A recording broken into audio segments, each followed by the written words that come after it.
कुछ अरसा professor MG. के मेनन ने स्पेस रिसर्च का काम संभाला। बिलाखिर प्रोफेसर सतीश धवन को Indian space research organisation ISRO की जिम्मेदारी सौंप दी गई। तुम्बा का पूरा कॉम्प्लेक्स एक बड़े पैमाने पर स्पेस सेंटर बना दिया गया और Vikram Sarabhai space centre VSSC का नाम दिया गया। जिसने वो सेंटर कायम किया था उसी के नाम से उस जगह की श्रद्धांजलि पेश की गई। मशहूर मेटलर्जिस्ट डॉक्टर ब्रह्म प्रकाश VSSC के पहले डायरेक्टर मुकर्रर हुए।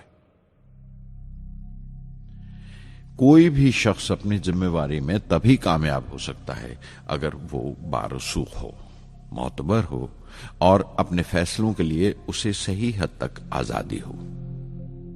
शायद निजी जिंदगी में भी तसल्ली का यही एक रास्ता है। आजादी और जिम्मेवारी एक साथ हो, तभी वो तस्कीन और खुशी का बायस हो सकती है। और जाती आजादी हासिल करने के लिए मैं 2 रास्ते तजवीज कर सकता था जो मैंने इख्तियार किए। पहला तो यह कि अपनी तालीम और तरबियत को बढ़ावा दो। इल्म, नॉलेज बड़ा कारामद हथियार है, बहुत काम आता है। इल्म जितना ज्यादा होगा उतनी ज्यादा आजादी के हकदार हो गए। इल्म वो पूंजी है जो कोई छीन नहीं सकता। टीम की रहनुमाई तभी मुमकिन है अगर आपकी जानकारी मुकम्मल हो, अप टू डेट हो। कामयाब रहनुमा बनने के लिए जरूरी है कि दिन का काम जब खत्म हो आप पिछले काम का जायजा लें, अगले दिन के काम की तैयारी करें। दूसरा तरीका यह है कि अपने काम को अपना फख्र समझें, गर्व समझें और जरूरी है कि अपने अंदर की शक्ति की सही जानकारी हो। जो करो उस पर यकीन रखो या जिस पर यकीन हो वही करो, वरना दूसरों के ईमान का शिकार बनते रहोगे। SLV प्रोजेक्ट के पहले 3 सालों में साइंस के बहुत से नए नए इसरार खुले और आहिस्ता आहिस्ता साइंस और टेक्नोलॉजी का फर्क समझ आने लगा। रिसर्च और अमल, डेवलपमेंट का फासला पता चलने लगा। किसी भी इजाद में गलतियां होना लाजमी है, लेकिन हर गलती कामयाबी की तरफ एक और कदम उठाती है, एक और सीढ़ी बन जाती है। इस समरी को आगे बढ़ाने से पहले आपसे एक गुजारिश है कि अगर आपको ये समरी पसंद आई हो तो चैनल को सब्सक्राइब जरूर कीजिएगा और कमेंट बॉक्स में अपना रिव्यू लिखकर अपनों के साथ शेयर भी करें। एक रोज जब मैं और मेरे तमाम साथी अपने कामों में पूरी तरह डूबे हुए थे, मेरे घर से एक मौत की इत्तला पहुंची। मेरे दोस्त और हमदर्द मेरे बहनोई जलालुद्दीन का इंतकाल हो गया था। कुछ देर के लिए तो मैं सुन्न होकर रह गया। मेरी आंखों में अंधेरा छा गया।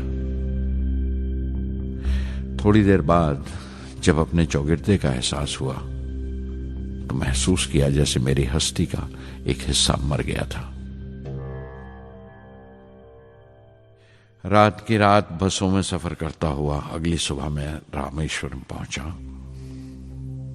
जोहरा को क्या तसल्ली देता और क्या सब्र देता अपनी भांजी महबूबा को जो रो रो कर हलकान हो रही थी।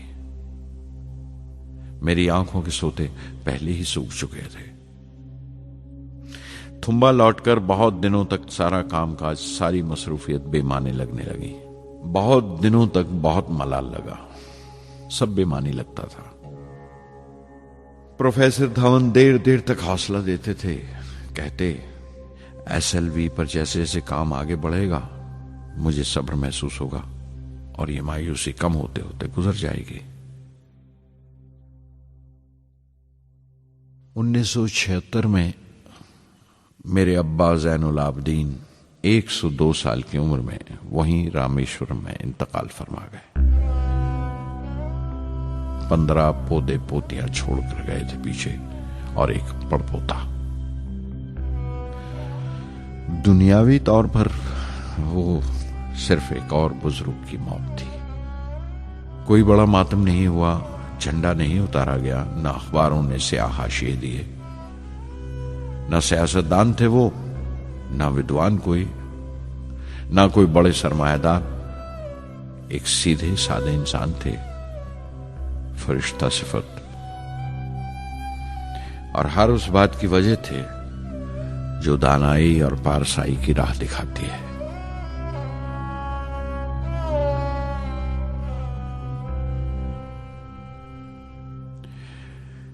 मैं बहुत देर तक अपनी मां के पास बैठा रहा, चुपचाप। और जब उठा थुम्बा लौटने के लिए तो उसने रुंधे गले से दुआएं दी मुझे।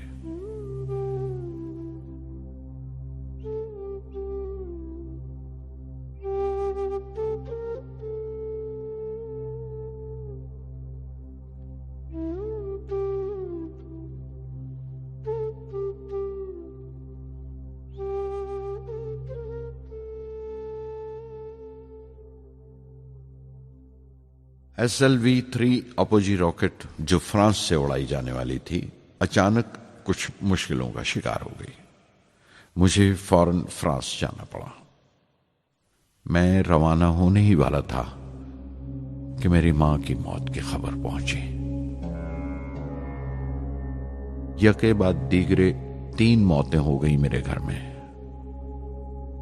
उस वक्त मुझे अपने काम में पूरे ध्यान की जरूरत थी। 100% लगन से काम करने की ख्वाहिश किसी और लगन की गुंजाइश नहीं छोड़ती। मुकम्मल नीति और पूरी लगन से SLV-3 का ख्वाब 1979 के दरमियान में जाकर पूरा हुआ। हमने SLV-3 की परवाज करने। इस समरी को आगे बढ़ाने से पहले आपसे एक गुजारिश है कि अगर आपको ये समरी पसंद आई हो तो चैनल को सब्सक्राइब जरूर कीजिएगा और कमेंट बॉक्स में अपना रिव्यू लिखकर अपनों के साथ शेयर भी करें। स्टेजेस का ये रॉकेट 17 टन का वजन लेकर 7:58 पर बड़ी कजदाई से उड़ा और खला की तरफ रवाना हुआ।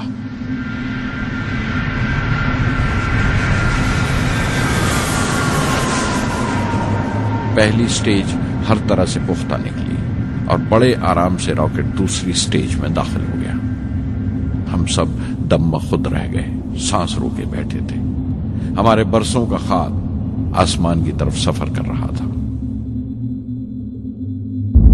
अचानक हमारे ख्वाब में दरार आई, हमारा सुकून टूटा, हमारी खामोशी टूटी।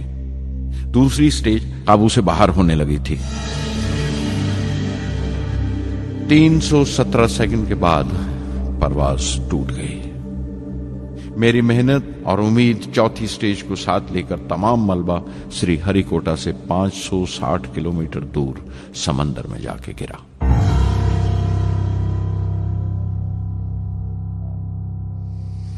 इस हादसे से हम सबको सख्त सदमा पहुंचा।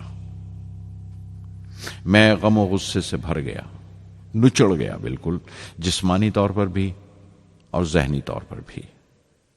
मैं सीधा अपने कमरे में गया और बिस्तर में धंस गया। मैंने अपने कंधे पर एक दिलासे का हाथ महसूस किया तो आंख खोली। दोपहर ढल चुकी थी, शाम करीब थी। डॉक्टर ब्रह्म प्रकाश मेरे सराहने बैठे थे। उनकी इस हमदर्दी ने छू लिया मुझे।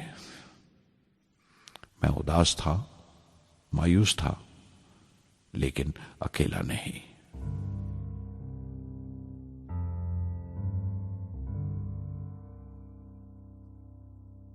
हर शख्स तकनीकी जमा तफरीक और बहस मुबासे के बाद मुतमईन हो चुका था, संतुष्ट हो चुका था, लेकिन मुझे इत्मीनान न आया और मुसलसल बेचैन रहा। मैं बेसाख्ता खड़ा हो गया और एतराफ किया प्रोफेसर धवन के सामने, सर, मेरे साथियों को नाकामयाबी की वजह दरियाफ्त हो जाने से इत्मीनान हो गया, लेकिन मैं उसे काफी नहीं समझता। इस मिशन के डायरेक्टर की हैसियत से इस गलती को भी मैं अपनी जिम्मेवारी समझता हूं। और यह रहा अगला इस सीरीज का एपिसोड। सुनने के लिए यहां क्लिक करें। अगर आपको ये समरी पसंद आई हो तो चैनल को सब्सक्राइब जरूर कीजिएगा और कमेंट बॉक्स में अपना रिव्यू लिखकर अपनों के साथ शेयर भी करें।